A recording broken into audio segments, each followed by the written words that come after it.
와, 밥 딜런이라는 뮤지션은 진짜 너무너무 멋있구나. 이거 진짜 너무 덕질 마렵다. 어떻게 이렇게 멋있는 사람이 세상에 존재할 수 있는 거지? 밥 딜런 노래 하나도 모르고 봐도 재미있나요? 상영이 끝나고 나갈 때 뒤에서 누가 하는 얘기를 들었어요. 아, 공부 좀 하고 올걸. 영화 보기 전에 예습해야 하는 영화들이 있죠. 그런 영화들 솔직히 짜증나죠. 하지만 최소 딱 세 곡만 예습을 하고 가면 안녕하세요. 다양한 대중문화 콘텐츠를 리뷰하는 남자 머빈입니다. 이번 영상에서 리뷰할 작품은 2025년 2월 26일에 국내 극장에 개봉하는 영화 컴플리트 언노운입니다. 이번에도 영화가 개봉하기 전에 리뷰 영상을 업로드하게 되었습니다. 한국 시간으로 3월 3일 오전에 아카데미 시상식이 열리는데 컴플리트 언노운을 비롯해서 아카데미 주요 노미네이션 작품들이 앞으로 계속 개봉하거든요. 그런데 이 영화들 대부분 정식 개봉 전인 2월에 극장에서 볼 수 있더라고요. 아카데미 기획전이라고 하면서 일부 극장에 하루에 1회 정도 개봉 전 상영을 하더라고요. 컴플리트 언노운도 정식 개봉하기 일주일 정도 전에 아카데미 기획전으로 미리 볼 수 있었습니다. 컴플리트 언노운은 이번 아카데미 시상식에서 8개 부문 후보에 올라 있고요. 다른 쟁쟁한 작품들이 많아서 수상 가능성이 그리 높지는 않습니다. 무관 딸이가 될 가능성이 있어 보이고, 그래도 큰 상 중에서 티모시 샬라메의 나무주연상 가능성이 있습니다. 브루탈리스트의 에드리언 브로디가 그래도 제일 유력하긴 한데 티모시 샬라메가 복병으로 거론되고 있고요. 참고로 에드리언 브로디가 2003년 아카데미 시상식에서 로만 폴란스키의 피아니스트로 나무주연상 받은 게 해당 부문 최연소 수상 기록인데, 만약 이번에 티모시 샬라메가 받으면 그 최연소 기록을 깨는 거라고 하네요. 에드리언 브로디가 브루탈리스트로 두 번째 오스카를 들어올리면서 자기 최연소 기록도 지킬지, 티모시 샬라메가 에드리언 브로디의 최연소 기록을 깨게 될지 이번 아카데미의 중요 관전 포인트 중 하나라고 볼 수 있겠네요. 저는 뭐 브루탈리스트와 컴플리트 언노운 둘 다 본 입장에서는 일단 영화 자체도 컴플리트 언노운을 더 재미있게 봤고, 브루탈리스트에서 에드리언 브로디의 연기도 대단했지만 컴플리트 언노운에서 티모시 샬라메가 진짜 엄청났거든요. 연기도 연기지만 악기 연주랑 노래까지 전부 본인이 다 한 걸로 알고 있는데, 심지어 이 영화에 나오는 그 많은 노래와 연주 장면 중에서 그냥 촬영할 때 라이브로 다 소화한 장면들이 많다고 합니다. 티모시 샬라메가 이 역할로 캐스팅된 후에 촬영 때까지 4개월 정도의 준비 기간이 있었는데, 코로나가 터지면서 제작 일정이 연기되어서 준비 기간이 4개월에서 5년으로 늘어났대요. 그래서 5년 동안 완벽한 밥 딜런이 되기 위해 철저하게 준비를 했고, 그 완벽한 결과물을 이 영화에서 확인할 수 있습니다. 에드리언 브로디가 수상 가능성이 가장 높긴 하지만 개인적으로는 티모시 샬라메가 수상을 했으면 좋겠습니다. 이 영화 감독이 제임스 맨골드입니다. 이분 필모를 보면 은근히 거장스럽거든요. 2000년대 초반에 충격적인 반전이 있는 영화로 명성이 높았던 아이덴티티로 이름을 알렸고, 그 다음 작품이 뮤지션 조니 캐시의 정기 영화인 앙코르인데, 이 작품으로 골든글로브 작품상 수상, 그리고 아카데미에서도 주요 부문들에 노미네이션되어 리즈 위더스푼이 여우주연상을 수상했습니다. 그 외에도 뭐 쓰리텐 투유마, 로건, 포드 V 페라리 같은 좋은 작품들을 꾸준히 만들었습니다. 물론 필모에 더 울버린이나 인디아나 존스 운명의 다이얼 같은 범작들도 있긴 하지만, 그래도 대체로 거장스러운 훌륭한 필모를 가지고 있는 감독이에요. 이 감독이 이른바 어워드형 소재나 주제 작품을 찍게 되면 주요 시상식에서 수상을 많이 하고 그러지는 않더라도 후보작으로는 거의 항상 올라가는, 거의 뭐 검증된 실력의 감독이라고 볼 수 있죠. 특히 실화 바탕의 영화들, 그리고 사건보다는 인물 중심의 영화에 상당히 강점이 있는 감독이라고 볼 수 있습니다. 그리고 이번 작품 컴플리트 언노운은 이 감독의 그런 특기가 정점으로 발휘된 정말 대단한 작품이라고 생각합니다. 밥 딜런 전기 영화인데, 이 영화에는 그 외에도 정말 많은 뮤지션들이 등장합니다. 일단 이 감독이 20년 전에 찍었던 앙코르에서 주인공이었던 조니 캐시가 이 작품에서는 나름 비중 있는 조연으로 또다시 등장하고요. 앙코르에서는 호아킨 피닉스가 연기했는데, 컴플리트 언노운에서는 보이드 홀브룩이 연기했어요. 그런데 보이드 홀브룩 얼굴을 뭐 어떻게 한 건지 모르겠어. 분장인 건지 CG인 건지. 보이드 홀브룩 하면 대표작이 나르코스, 그리고 샌드맨에서 코린트인 역으로 나온 것도 기억에 남는데, 그런 작품들에서 봤던 그 얼굴 느낌이 하나도 없어. 조니 캐시 실제 사진을 보니까 진짜 그 실제 인물 모습이랑 거의 비슷하게 만들어놔서 되게 놀랐고, 그리고 이 영화에서 밥 딜런 다음으로 비중 있는 역할의 뮤지션으로 피트 시거라는 사람이 나오는데, 에드워드 노튼이 연기했거든요. 진짜 이 캐릭터도 너무 좋았습니다. 에드워드 노튼이 아직 50대 중반이고 정정한데, 이 영화에서 약간 노쇠하지만 그만큼 연륜이 넘치는 베테랑 포크 뮤지션 캐릭터를 완벽하게 소화하더라고요. 와, 정말 이런 사람, 이런 선배가 주변에 있으면 정말 행복하겠다 라는 생각이 들 정도로 너무 마음에 드는 캐릭터였습니다. 그리고 조한 바에즈라는 젊은 여성 뮤지션, 탑건 매버릭에서 여성 파일럿으로 등장했던 모니카 바바라고 연기했는데, 이 캐릭터도 너무 매력있더라고요. 역시 연주하고 노래 다 너무 훌륭하고 진짜 너무 멋지고 재능 있는 뮤지션들을 구경하는 재미가 일품인 영화였습니다. 밥 딜런, 조니 캐시, 피트 시거, 조한 바이즈, 노래도 좋지만 그냥 이 뮤지션들 자체가 너무 매력적이에요. 정말 이런 느낌이 들었던 영화가 잘 없는데, 한마디로 덕질 마려운 영화였습니다. 물론 지금 시대에도 저런 과거 뮤지션들 음악 듣고 덕질하는 사람들도 있을 거라고 생각합니다. 뭐 밥 딜런이나 조한 바이즈는 아직 살아 계시고, 물론 지금 80대 중반이라서 더 이상 무대에 서지는 않는 것 같지만, 그래도 60대, 70대 나이까지도 무대를 하셨던 분들이거든요. 아무튼 이런 뮤지션들의 옛날 노래들 좋아하시는 분들은 시대를 불문하고 꾸준히 있었고, 앞으로 앞으로도 계속 있을 겁니다. 그런 취미가 있으신 분들에게는 이 영화가 정말 최고의 종합 선물 세트 같은 영화이지 않을까. 그런데 사실 저는 그런 취미가 없어요. 애초에 음악을 그다지 즐기는 사람도 아니고 팝 음악 같은 경우는 예전에 디퍼플, 스콜피온즈 이런 가수들 음악 좋아했던 시절도 있긴 하거든요. 그런데 그런 시기가 별로 길지는 않았고 그 후는 뭐 그냥 일반적으로 사람들이 많이 듣는 뭐 애니 주제가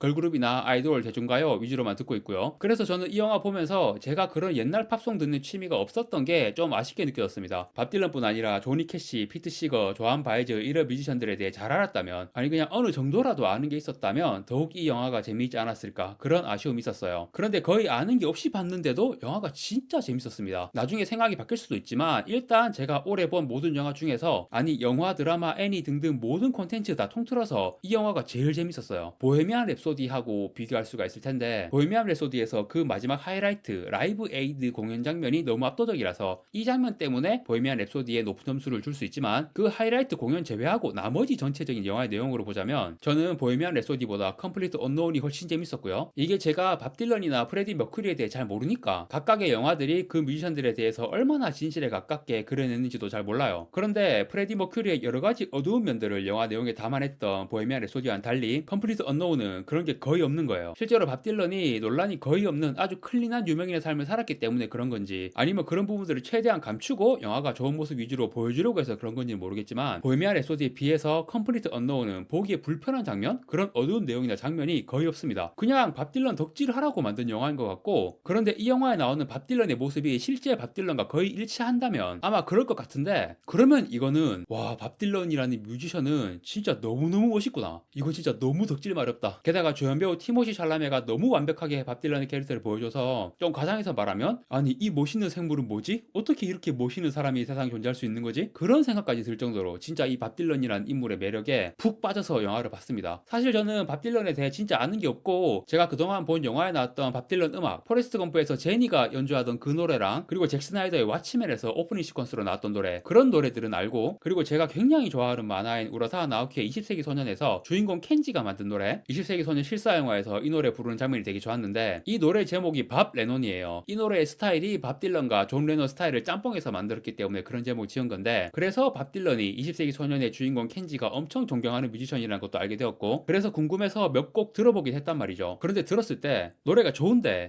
약간 이 목소리가 포근하게 생긴 시골 영감님이 기타 치고 하모니카 불면서 부르는 것 같은 그런 이미지가 그려졌단 말이에요. 그래서 이 영화를 보고 정말 놀랐죠. 노래 듣고 생각했던 이미지랑 전혀 딴판, 시골 영감님이 아니라 그 시대의 지드래곤이었어. 아니 뭐 뮤지션으로서 그런 걸 말하는 게 아니라 유명한 셀럽으로서의 그 느낌이 진짜 그 시대의 지드래곤 같은 그런 느낌이었습니다. 와, 진짜 너무너무 멋있었어요. 뭐 물론 이거는 밥 딜런이 멋있는 것도 있지만 그 역할을 연기한 티모시 샬라메가 정말 굉장한 거라고 볼 수 있죠. 제가 살면서 수많은 작품들에서 대단한 배우들의 대단한 연기와 캐릭터를 많이 봤지만 티모시 샬라메의 밥 딜런은 진짜 역대급이라고 생각합니다. 진짜 이 정도로 덕질 마렵다라고 느낀 영화 속 캐릭터를 살면서 거의 본 적이 없는 것 같아요. 그리고 이 영화에서 또 하나 중요한 건 역시 음악이죠. 사실 이 밥 딜런이라는 뮤지션의 음악이 그 엄청난 재능과 뮤지션으로서의 위상에 비하면 요즘 시대에는 그렇게 대중적으로 많이 알려지지는 않은 것 같아요. 특히 밥 딜런 초창기 커리어의 포크 음악 같은 경우는 그 장르 자체가 비틀즈나 퀸 같은 록밴드 음악에 비해서 후대까지 시대를 초월해서 사랑을 받는 장르가 아닌 것 같고요. 그래서 저같이 딱히 팝 음악 듣는 취미가 없는 사람이라도 보헤미안 랩소디 영화에 나왔던 퀸의 유명 노래들은 살면서 들어볼 기회가 많이 있었어요. 비틀즈 노래야 뭐 말할 것도 없고, 그런데 밥 딜런 노래는 살면서 그렇게 들어볼 기회가 없어가지고, 그래서 사실 이 컴플리트 언노운이라는 영화를 보려고 할 때 밥 딜런 노래 하나도 모르고 봐도 재미있나요? 라는 의문이 생길 수가 있을 겁니다. 제가 이 영화를 본 극장에서 상영이 끝나고 나갈 때 뒤에서 누가 하는 얘기를 들었어요. 아, 공부 좀 하고 올걸, 이렇게 말하는 게 들렸거든요. 영화 보기 전에 예습해야 하는 영화들이 있죠. 그런 영화들 솔직히 짜증나죠. 자, 그런데 이 컴플리트 언노운이라는 영화는 물론 이 영화에 나오는 노래 하나도 모르고 봐도 충분히 재밌을 거라고 생각해요. 처음 듣는 노래라도 일단 노래가 좋다라고 느낄 수 있고, 밥 딜런을 비롯해서 뮤지션 캐릭터들이 다 너무 멋있으니까 몰라도 충분히 즐길 수 있는 영화다. 하지만 최소 딱 3곡만 예습을 하고 가면 특히 이 영화의 가장 중요한 장면들에서 정말 폭발하는 카타르시스를 느낄 수 있을 겁니다. 만약 밥 딜런 노래를 하나도 모르신다면 딱 이 3곡만 예습을 하고 가시는 거를 추천드리겠습니다. 특히 라이커 롤링스톤이라는 노래는 밥 딜런 커리어 전체에서도 가장 중요한 곡 중 하나이고, 이 영화의 제목인 컴플리트 언노운도 이 노래의 가사에 들어있는 표현이에요. 그것도 되게 킬링 파트입니다. 이 노래 부르는 장면에서 가사가 번역으로 나오는데 컴플리트 언노운 언노운을 알아주는 이 하나 없다 이런 식으로 번역을 했더라고요. 이 영화의 주제와 관련해서도 굉장히 중요한 가사입니다. 아무튼 이 세 곡만 가사 번역까지 같이 보면서 몇 번 듣고 해서 연습을 좀 해가시면 정말 이 영화를 보면서 최고의 시간을 보낼 수 있을 거라고 생각합니다. 저 개인적으로는 이 영화에서 제일 좋았던 장면이 The Times They Are Changing 이 노래 부르는 장면이었는데, 영화 왓츠맨 오프닝 시퀀스에 나왔던 곡으로 유명하죠. 유튜브에 검색하면 왓츠맨 오프닝 영상 올라와 있거든요. 잭 스나이더가 이 오프닝 장면을 진짜 기가 막히게 뽑아놔서 그 영상으로 이 노래 예습하시는 것도 추천드리겠습니다. 앞에서 이 영화에 나오는 다양한 뮤지션들과 그 뮤지션을 연기한 배우들에 대한 얘기도 했는데, 비중 있는 등장인물 중에서 뮤지션이 아닌 캐릭터 엘리 패닝이 연기한 실비라는 캐릭터도 되게 인상 깊었거든요. 엘리 패닝은 진짜 아역 시절부터 제가 엄청 좋아했던 배우인데, 이제는 완전히 성인 연기자로 이 작품에서도 아주 매력적인 모습을 보여줘서 너무 좋았고요. 엘리 패닝이 연기한 캐릭터가 밥 딜런의 초창기 앨범에서 앨범 커버에 같이 찍혀있던 여성입니다. 밥 딜런의 실제 연인이었는데 좀 안 좋게 헤어졌다고 해요. 그래서 이 영화 등장인물 대부분 실제 이름 그대로 나오는데 이 캐릭터만 이름을 변경을 했고, 영화를 보면 이 실제 인물에 대해서 되게 배려를 해준 것 같아요. 밥 딜런과의 관계에 있었던 안 좋은 면들은 거의 그리지 않았고, 밥 딜런이 별로 안 유명하던 시절에 연인이 되었다가 점점 엄청난 유명 뮤지션으로 거듭나는 연인을 보며 소외감을 느끼는 그런 캐릭터를 잘 연기한 것 같습니다. 이 영화에서 티모시의 밥 딜런이 너무너무 멋있다고 했는데, 엘리 펜이 연기한 실비와 모니카 바바로가 연기한 조한, 이 두 여자 캐릭터도 진짜 매력점이다. 진짜 이 정도로 매력적인 캐릭터들이 넘쳐나는 영화를 거의 본 적이 없습니다. 진짜 다들 너무 멋있고 예쁘고 그야말로 눈호강 귀호강, 보기에 불편한 내용도 거의 없고 진짜 그냥 너무 재밌다라는 생각밖에는 들지 않는 영화예요. 뭐 물론 냉전시대 배경으로 해서 특히 쿠바 미사일 위기 이런 내용들도 나오면서 대립의 시대에서 평화를 노래하는 뮤지션들의 모습이라든가, 포크 뮤지션이었던 밥 딜런이 갑자기 일렉기타를 들고 라이크 롤링스톤을 부르는 장면, 그거와 관련된 갈등들, 약간 라라랜드에 나왔던 그 주인공의 재즈 음악에 대한 갈등, 그거랑 좀 비슷한데 본질적으로 좀 차이가 있긴 하지만요. 뭔가를 강하게 지켜야 한다고 외치는 사람들일수록 그 폐쇄성과 경직성으로 그 업계를 망하게 할 수 있다라는 뭐 그런 비슷한 대사가 나오는데, 그런 거에 대해서도 생각해 볼 거리가 있고요. 아무튼 뭐 재밌고 좋은 영화가 갖춰야 할 모든 것이 빠짐없이 갖춰진 영화다. 단언컨대 절대 돈 아깝지 않습니다. 올해 제가 본 영화들 중에서 무조건 보시라고 전혀 망설임 없이 강력하게 추천할 수 있는 영화입니다. 이 영화를 꼭 많이들 보셨으면 좋겠습니다. 네, 컴플리트 언노운에 대한 리뷰는 이것으로 마치겠습니다. 구독과 좋아요 부탁드립니다. 시청해주셔서 감사합니다.